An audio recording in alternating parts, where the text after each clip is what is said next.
Hello everyone, welcome to my channel. Chapter 7.3. Okay. 7.3 এর সূত্রগুলো first আমরা দেখব। সো সূত্র দেখার আগে আমরা ওই বস সূত্র থেকে যেহেতু সবগুলো আসবে, সো বস সূত্রগুলো একবার একটু লিখে নিই। সো আমরা জানি যে ভাইয়া sin a plus b সেটা হচ্ছে sin a cos b plus cos a sin b। এটা হচ্ছে এক নাম্বার। ওকে, খেয়াল রাখবা কোনটাতে কি করতেছে, কারণ এখন আমরা অনেক সূত্র বাইর করব। সো একটু মনোযোগ দাও সবাই। sin a minus b, so সূত্র হলো sin a cos b minus cos a sin b। হচ্ছে আমাদের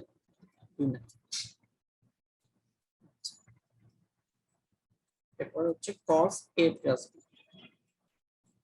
সূত্র হলো cos a cos b minus sin a sin b। হচ্ছে আমাদের 3। এরপর হচ্ছে আমাদের cos a minus b, so সেটা হচ্ছে আমাদের cos a cos b। cos প্রথমে হয়, মাইনাস থাকলে প্লাস হয়, সাইন গুলো একসাথে sin a sin b। So এটা হচ্ছে আমাদের 4 নম্বর। ওকে, সো এখন আমরা যেটা করব, আমরা এখন এই সূত্রগুলো যোগ বিয়োগ করব। সো দেখবো যে যোগ বিয়োগ করলে কি সূত্র পাওয়া যায়। যেমন আমি যদি 1 এর সাথে 2 যোগ করে দিই, খেয়াল করো 1 এর সাথে যদি আমি 2 যোগ করে দিই, সো 1 আর 2 যোগ করলে দেখো এই যে cos এর অংশ, এই অংশটা কাটাকাটি চলে যায়, কারণ একটা প্লাস একটা মাইনাস, এই দুটো অংশ কাটাকাটি চলে যায়। কাটাকাটি চলে গিয়ে এই যে sin a cos b এটা ডাবল হয়ে যায়, তার মানে 2 sin a cos b হয়ে যাবে, কারণ এখানে দুইটা sin a cos b থেকে যায়। ঠিক আছে, ওকে। সো আমি 1 আর 2 যদি আমি এখন যোগ করি,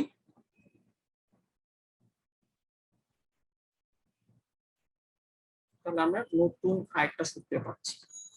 তো সূত্রটা হলো sin a plus b এর সাথে sin a minus b এটা যোগ করলে আমরা পাচ্ছি 2 sin a cos b। a কিন্তু বড় অ্যাঙ্গেলটা, এটা মাথায় রাখবেন। ওকে, এখন যদি আমি বিয়োগ করে দিই তাহলে কি হয় দেখেন, 1 থেকে 2 বিয়োগ। সো 1 থেকে 2 যদি আমি বিয়োগ করে দিই, সো বিয়োগ করে দিলে এইটা তখন হয়ে যাবে মাইনাস, আর এই মাইনাসটা হয়ে যাবে মাইনাসে মাইনাসে প্লাস। তাহলে সেক্ষেত্রে কিন্তু এই প্রথম অংশটা কাটাকাটি চলে যাবে, এই প্রথম অংশটা বাদ হয়ে যাবে, এই সেকেন্ড গুলো থেকে যাবে। তাহলে সেক্ষেত্রে 2 cos a sin b হয়ে যাবে। তাহলে সূত্রটা উল্টায় গেল। তাহলে 1 থেকে যদি 2 বিয়োগ করি, তাহলে 1 থেকে 2 1 মাইনাস 2, এটা যদি বিয়োগ করি, বিয়োগ করলে আমরা পাচ্ছি sin a plus b minus sin a minus b। তাহলে sin cos উল্টায় গেল, প্রথমটা যোগ করলে হচ্ছিল 2 sin a cos b, মানে বড় অ্যাঙ্গেলটা sin এর সাথে, আর বিয়োগ করলে বড় অ্যাঙ্গেলটা মনে রাখো cos এর সাথে। সো এখানে 2 cos a sin b, 2 cos a sin b। ওকে, এটা হলো আমাদের আজকের জন্য 5 নম্বর সূত্র, আর এরপর এটা ছিল আমাদের 6 নম্বর। আগের দিনের সাথে লিংক করে দিই, তাহলে তোমাদের বুঝতে সুবিধা হবে। আগের দিন আমরা লাস্ট কত সূত্রে গেছিলাম বলো তো? 8 নাম্বার না নাকি? মনে আছে? 8, এই যে 8 নাম্বার পর্যন্ত। ঠিক আছে, আমরা একবার হিসাব করতে করতে আগে, তাহলে আমাদের কটা সূত্র শিখলাম সেটা মনে থাকে। ওকে, 8 হলে এটা হবে 9, এটা হবে 9। আচ্ছা, এখন থেকে ওইভাবে নাম্বারিং করি।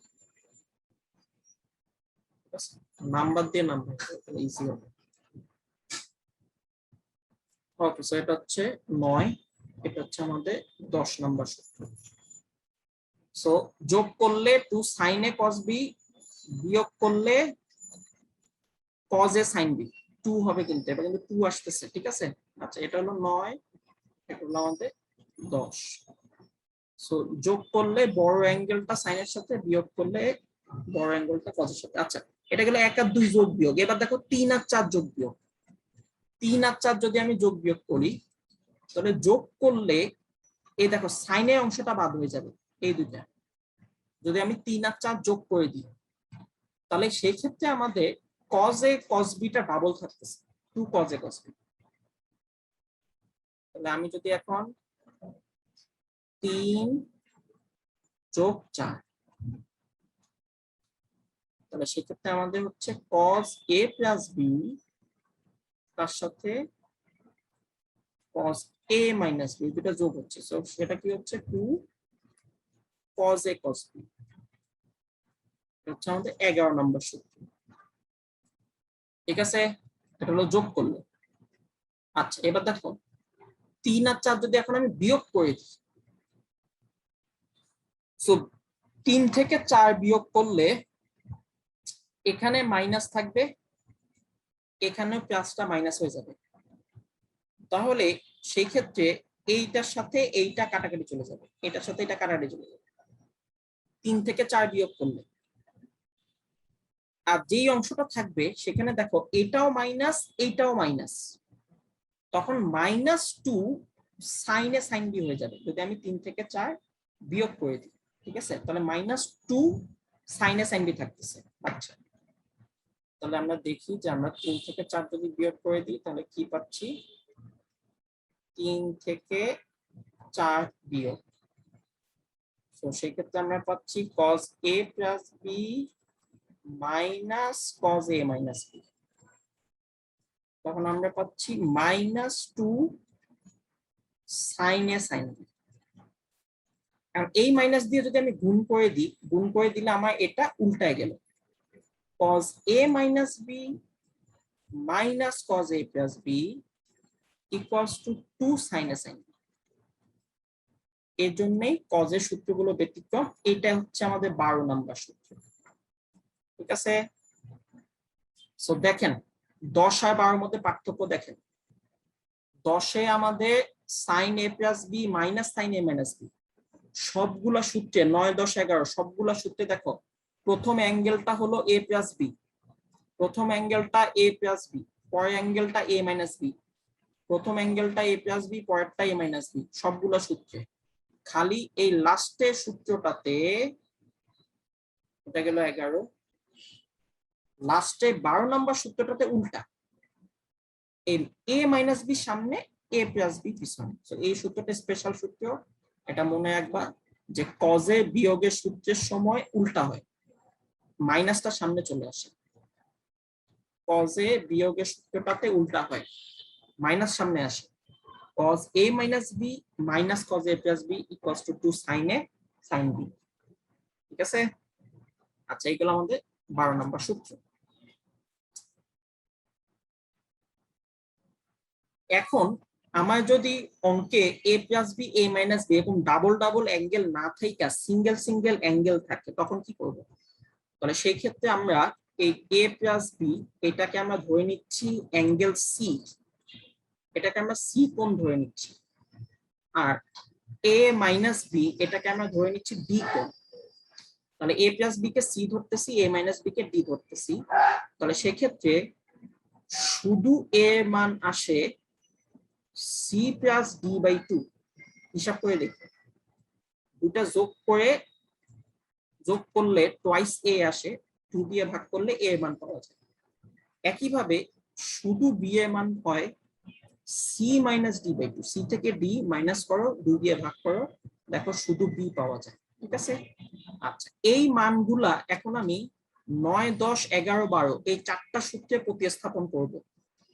যেই জায়গায় a প্লাস b আছে সেখানে c লিখবো, যেখানে a মাইনাস b আছে সেখানে d লিখবো, যেখানে শুধু a আছে সেখানে c প্লাস d বাই 2 লিখবো, যেখানে শুধু b আছে সেখানে c মাইনাস d বাই 2 লিখবো। ওকে, তাহলে আসেন 9 নাম্বার সূত্র। 9 নাম্বার সূত্র sin a প্লাস b, তাহলে a প্লাস b এর জায়গায় চলে আসবে c, a মাইনাস b এর জায়গায় চলে আসবে d, শুধু a এর জায়গায় আসবে c plus d by 2, b এর জায়গায় আসবে c মাইনাস d বাই 2। এটা হলো সিঙ্গেল অ্যাঙ্গেল থাকলে। আর জোড়া জোড়ায় থাকলে 9, 10, 11, 12 এই চারটা সূত্র। আর সিঙ্গেল অ্যাঙ্গেল থাকলে 13, 14, 15, 16। ঠিক আছে, তাহলে 9 নম্বরে মান প্রতিস্থাপন করে আমরা এখন নতুন সূত্র পাচ্ছি, সেটা হচ্ছে sin c plus sine D, আমি দুইটা সাইনের কোণ যোগ হইলে সূত্র হচ্ছে 2 sine C plus D by 2 cos C minus D by 2। এটা হচ্ছে 13 নম্বর সূত্র। একইভাবে 10 নম্বর সূত্রে যদি আমরা এখন মানগুলো প্রতিস্থাপন করি, 10 নম্বর সূত্র খেয়াল করেন, আপনার খাতায় লিখলে ভালো হয়। সো 10 নম্বর সূত্রে কি ছিল? 10 নম্বর সূত্রে ছিল সাইন এ প্লাস বি সাইন এ মাইনাস বি মাইনাস, আর এখানে হলো 2 কজ এ সাইন বি, কজের সাথে এ সাইনের সাথে বি। সো 10 নম্বর সূত্র থেকে তাহলে আমরা মান পাচ্ছি হলো sine C sine B 2 cos a cos sin b ছিল, cos a এর জায়গায় বসবে c প্লাস d বাই 2 আর b এর জায়গায় বসবে c minus d by 2। So এটা হচ্ছে আমাদের 14 নম্বর সূত্র। একইভাবে 11 নম্বর সূত্রে যদি আমরা এখন মানগুলা প্রতিস্থাপন করি, তাহলে 11 নম্বর সূত্র ছিল কিন্তু cos এর সূত্র। এই যে 11 নম্বর সূত্রটাতে খেয়াল করো, সরি এই যে cos এর সূত্র, cos a plus b cos a minus b 2 cos a cos b। cos যদি যোগ হয় তাহলে দুইটাই cos হয়, আর cos যদি বিয়োগ হয় তাহলে দুইটাই sin হয়। ঠিক আছে, ওকে। সো 11 নম্বর সূত্রে আমরা এখন মান প্রতিস্থাপন করতেছি। 11 নম্বর সূত্রে তাহলে cos a প্লাস b তাহলে হবে cos c plus cos b। So যোগ হলে দুইটাই cos, so 2 cos c plus d by 2, আর এখানে হচ্ছে cos c minus d by 2। So এটা হচ্ছে আমাদের 15 নম্বর সূত্র। বুঝতে পারছি? আচ্ছা, এবার হলো 12 নম্বর। 12 নম্বরে মানটা প্রতিস্থাপন করব। 12 নম্বরে প্রতিস্থাপন করতে গিয়ে আমি দেখলাম জিনিসটা উল্টায় গেল। কেন? কারণ 12 নম্বর সূত্রে a মাইনাস বিটা আগে আছে। সো আমরা জানি a মাইনাস বি কে আমরা ধরতেছি d, আর a প্লাস বি কে ধরতেছি হলো c। তাহলে এইটা হবে cos d minus cos c, উল্টা হবে।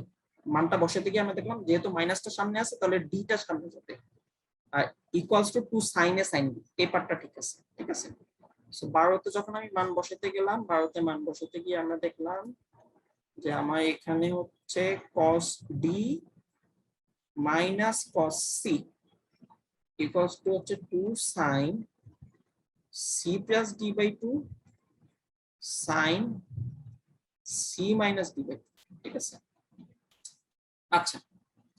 সো এইবার আমি এই b মাইনাস c রাখতে চাই না, আমি এটাকে c মাইনাস d বানাইতে চাই। সো c মাইনাস d বানানোর জন্য আমরা কি করলাম, সাইনের ভিতর থেকে মাইনাস কমন নিয়ে চলে আসলাম। আমরা জানি সাইনের ভিতর থেকে মানে এই জায়গা থেকে যদি মাইনাস কমন নিই, সাইন সেটা গায়েব করতে পারবে না, কারণ সাইন মাইনাস খাইতে পারে না।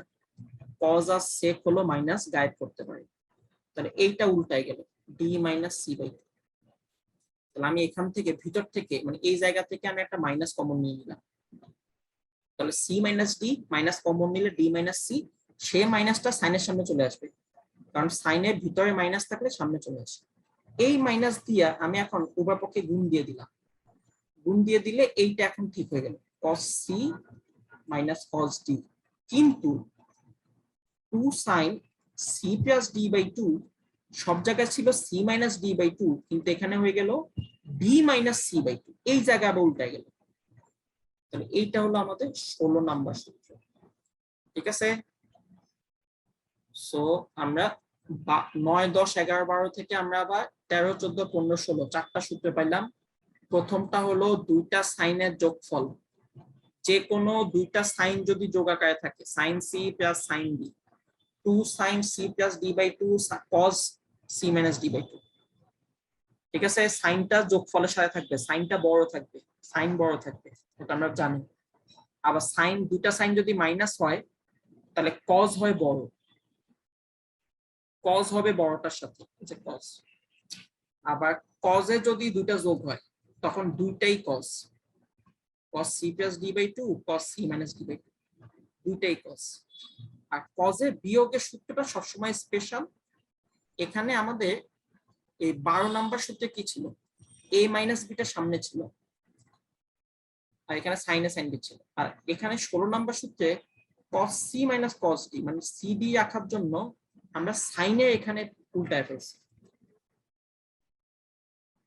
13, 14, 15, 16 দেখো সব জায়গায় কি হয়েছে, সব জায়গায় হয়েছে C minus D by two. এই যে দেখো C minus D by two, আর এখানে এসে উল্টায় গেছে, সেটা হলো D minus C by two. So এইটা এই জায়গাটা স্পেশাল, ঠিক আছে। সো কজে বিয়োগ হইলে মনে রাখবা 2 sin c plus d by 2, কিন্তু sin d minus c by 2 উল্টা বিয়োগ হবে, উল্টা বিয়োগ হবে, ঠিক আছে। তাহলে দেখো সব সূত্র বট সূত্র থেকেই আসতেছে, প্রথম 4টা থেকেই সব সূত্র।